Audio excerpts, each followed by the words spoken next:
Executive Director here at Temple Bat Yahm. I hope this finds you and your family well. Construction Corner number 16 is a very special one to us.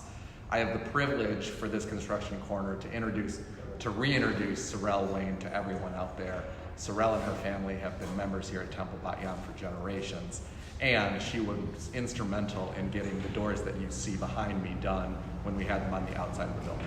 For this Construction Corner, Sorrell is going to provide a little bit of history for these doors, as they will certainly be one of the focal points in this new lobby.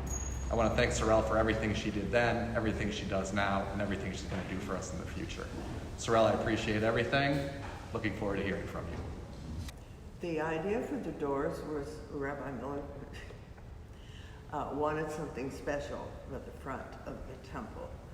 And that's how the idea of a special door came about.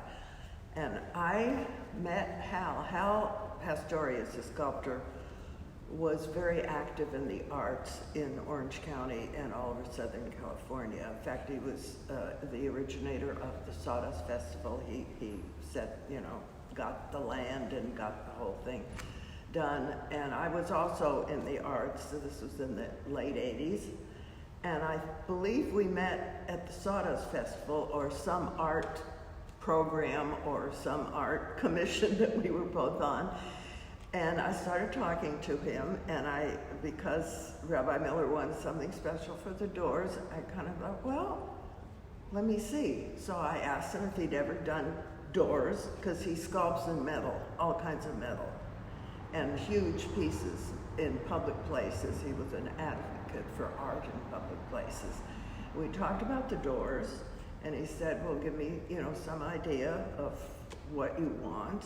And he came out to look at where the doors were going to be.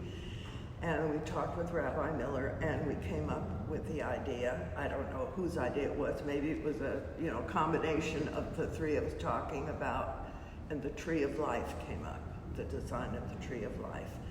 And after that, then, he sketched out several things, and finally we decided on the doors that you see behind me.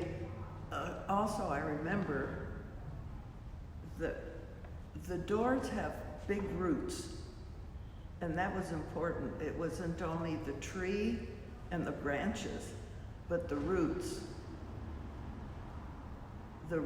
that hold fast and make the tree grow is very important, and that's why there are so much roots on the bottom rather than just a tree, growing with branches.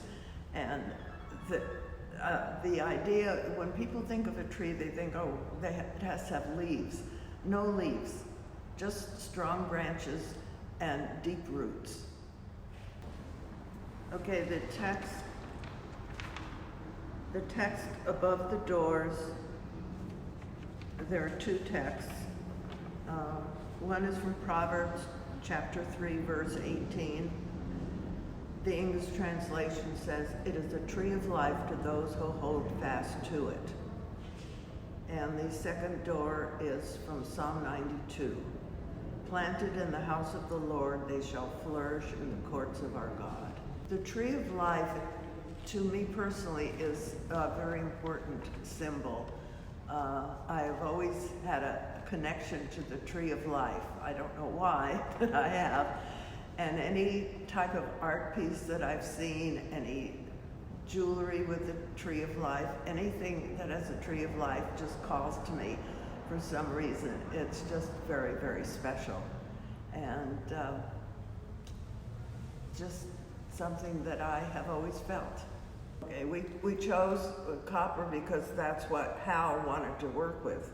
He had, his previous sculptures have all very large pieces made for outdoors, and he'd never done a door, and it was a challenge to do a door that was going to, an art piece that was going to be fastened onto a door.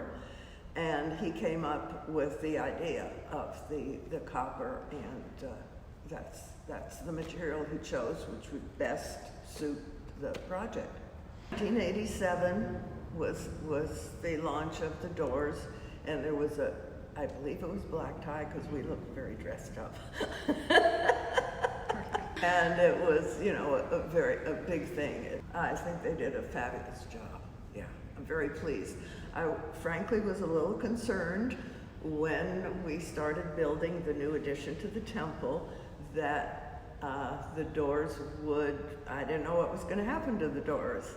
So I emailed Mark, our executive director, and I said, take good care of these doors or else